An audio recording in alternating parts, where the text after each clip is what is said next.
అండి. ఏంటి ఇవాళ కుక్కర్ కాకుండా పెద్ద డేక్షా తీసుకున్నాను అనుకున్నారా? ఇదేం లేదండి, బిర్యానీ గిన్నె అమెజాన్లో నుంచి తెప్పించుకున్నాను 8 లీటర్స్ది.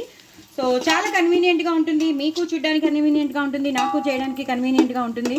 సో అందుకని మీ అందరి కోసం కూడా నేను తెప్పించాను. సో ఫస్ట్ అయితే నేను చక్కగా ఎక్కువ నూనె వేసుకున్నాను, అలాగే నెయ్యి వేసుకున్నాను. రెండు వేసేసుకున్నాక లవంగం, దాల్చిన చెక్క, ఇలాచి, కొంచెం సాజీరా, అలాగే పచ్చిమిరపకాయలు అవన్నీ బాగా వేగిపోయాక ఉల్లిపాయలు వేసాను. ఉల్లిపాయలు కూడా బాగా వేగిపోయాక అల్లం వెల్లుల్లి పేస్ట్ వేసాను, అది కూడా బాగా అయిపోయింది. సో అందుకే మిగతావన్నీ నేను మీకు చూపించలేదు, బికాజ్ బిర్యానీ ఆకు కూడా వేసాను, దాల్చిన చెక్క ఇవన్నీ. సో మీకు అందరికీ తెలుసు బగారాకి ఏం చేస్తామో, నేను ఇప్పుడు చేసేదే బగారా. సో ఇవన్నీ నేను బాగా వేగించేసుకు పెట్టుకున్నాను. ఇప్పుడు బఠానీలు వేసినాను, ఇంకా ఏ కూరలు వేయట్లేదు, జస్ట్ బఠానీలు ఒక్కటి, ఉల్లిపాయలు అంతే. ఇంకేది నేను ఎలివేట్ చేయాలని అనుకోవట్లేదు. ఇవి ఒక్కటి బాగా వేయించేసుకుని ఈ గిన్నెలో ఎలా వస్తుందో చూద్దామని ఇవాళ బొట్లు పెట్టి చక్కగా చేస్తున్నానండి ఇవాళ ఫస్ట్ టైం. సో మీరందరూ తప్పకుండా నా ఛానల్ని సబ్స్క్రైబ్ చేసుకోండి, సపోర్ట్ చేయండి, ప్రమోట్ చేయండి, నలుగురికి షేర్ చేయండి. ఇది ఒకసారి వేగాలండి, వేగాక మీకు మళ్ళీ నెక్స్ట్ ప్రొసీజర్ చూపిస్తాను.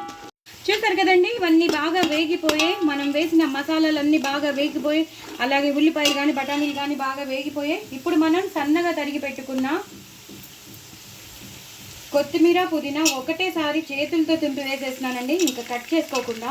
సో దట్ అవి కొంచెం పొడుగుగా మనకి రావాలి కదా, బగారాకి పొడుగుగా వస్తేనే బాగుంటుంది కదా, అందుకనమాట. ఇలా అయితే కరెక్ట్గా మనం తినేటప్పుడు వస్తుందన్నమాట, పొడుగుగా. అదే మనం సిజర్స్తో కట్ చేస్తే చాలా చిన్నగా అయిపోయి కనబడదు కదా, అందుకని. ఇవి కూడా బాగా వేగిపోయాయి కదా. ఇప్పుడు కొంచెం గరం మసాలా వేసేసుకుంటానండి. మనం చేస్తున్నది బగారా కాబట్టి ఇంకా ఏమీ వేయట్లేదు నేను, జస్ట్ గరం మసాలా, అలాగే ఉప్పు, దీనికి తగినంత ఉప్పు. నాకు చేతికి అంటే నాకు తెలిసిపోతుంది కాబట్టి నేను అంత వేసుకుంటున్నాను. నేను తీసుకున్నానండి కేజీ కన్నా ఒక గ్లాస్ ఎక్కువ తీసుకున్నాను. సో దాన్ని బట్టి నేను వేసేసుకున్నానండి. కావాలంటే సడన్గా చూసుకోవాలి అనుకుంటే ఆ వాటర్ ఉంటుంది కదా, మనం వాటర్ వేసేసాక టేస్ట్ చూస్తే కొంచెం ఉప్పగా ఉండాలి. మనం వేసిన దానికన్నా కొంచెం ఉప్పగా ఉంటే కరెక్ట్గా సరిపోతుంది.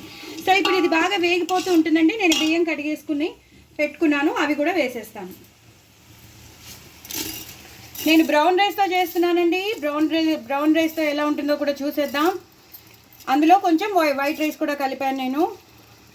సో ఫస్ట్ టైం కదా, అందరికీ నేను బ్రౌన్ రైస్ అలవాటు చేసేస్తున్నాను, అందుకని అనమాట. అలవాటు చేస్తుంటే ఫస్ట్ డే మనం ఉట్టి అన్నం వండితే కొంచెం ఫీల్ అవుతారు కదా అని, కొంచెం వాళ్ళకి టేస్టీగా డెలీషియస్గా పులావ్ చేసి పెడితే first impression is the best impression అంటారు కదా, ఆ ఇంప్రెషన్ పడాలని. సో ఇది వేసేసుకున్నానండి. ఇది వేసేసుకుని బాగా కలిపేసుకుని నేను నీళ్లు పోసుకుంటాను. ఫస్ట్ అయితే ఇది ఇందులో బాగా వేగాలి. మీకు వేగాక మళ్ళీ చూపిస్తాను. కింద నుంచి పైకి, పైనుంచి కిందకి పూర్తిగా కలిపేసుకుని ఒక 2 నిమిషాలు ఉన్నాక అప్పుడు నేను తగినన్ని నీళ్ళు పోస్తాను, అప్పుడు మీకు చూపిస్తాను. చూసారు కదండి, 2 నిమిషాలు ఉంచేసుకున్నాను. ఇప్పుడు తగినన్ని వాటర్ నేను కొలిచి పెట్టుకున్నాను, అవి వేసేసాను. అవి వేసేసాక నేను నెయ్యి వేసుకుంటాను, సారీ కొత్తిమీర పుదీనా మళ్ళీ బాగా ఇలా వేసేసుకోవాలి. ఇంకా తుంపను అవసరం లేదండి, ఇలా వేసేస్తేనే బాగుంటుంది. సో ఇలా వేసేసుకుని పూర్తిగా ఇలా కలిపేసుకోవాలండి. నేను చేసింది కేజీ కన్నా ఒక గ్లాస్ ఎక్కువ అని చెప్పాను కదా, సో కొలుచుకుని చేసుకోండి. అందులోనూ బ్రౌన్ రైస్ కాబట్టి మీరు నీళ్లు కొంచెం తగ్గిస్తేనే మంచిది. ఎక్కువ చేసుకున్నారనుకోండి ముద్ద అయిపోతుంది. నేను ఒక గ్లాస్ తగ్గించేసాను, వేయవలసిన దానికన్నా ఒక గ్లాస్ తగ్గించేసి వేసాను. సో ఉప్పు అన్నీ అయిపోయాయి కాబట్టి లాస్ట్లో నేను నెయ్యి వేసేస్తాను. అయిపోయిందండి. ఇది ఉడుకుతూ ఉంటుంది.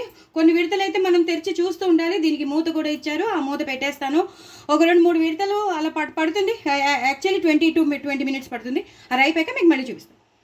చూసారు కదండి, బగారా అయిపోయింది. మనం చేసింది నార్మల్ రైస్తో కాదు, మనం చేసింది బ్రౌన్ రైస్ కాబట్టి కొంచెం మనకి ఇలా అనిపిస్తుంది, కానీ చల్లారాక బాగా పొడిలా ఆడిపోతూ ఉంటుంది. అందుకే కొలుచుకుని వేసుకోమని చెప్పాను. ఏం చేయాలంటే మనం విడతలుగా ప్లేట్ తీసి కదుపుతూనే ఉండాలి. సో బాగా వచ్చిందండి, చాలా బాగా వచ్చింది. ఇదంతా నార్మల్ రైస్తో, పాలిష్డ్ రైస్ కాకుండా బ్రౌన్ రైస్తో చేశాను. సూపర్ వచ్చింది, చాలా బాగా వచ్చింది. లాస్ట్లో మాత్రం కొత్తిమీర, పుదీనాతో గార్నిష్ చేసేసుకోండి, ఎంతో బాగుంటుంది. ఇలా కొత్తిమీర, పుదీనాతో గార్నిష్ చేసేసుకుని ఇలా వదిలేసేయండి. కాసేపు వదిలేస్తే అదే ఇదైపోతుంది. కానీ బ్రౌన్ రైస్ చాలా మంచిది అంటున్నారు కదా, సో మనం కూడా ప్రారంభించాను. సో ఇదండి, నా ఛానల్ మాత్రం సబ్స్క్రైబ్ చేసుకోవడం అసలు మర్చిపోద్దు. బాయ్ అండి.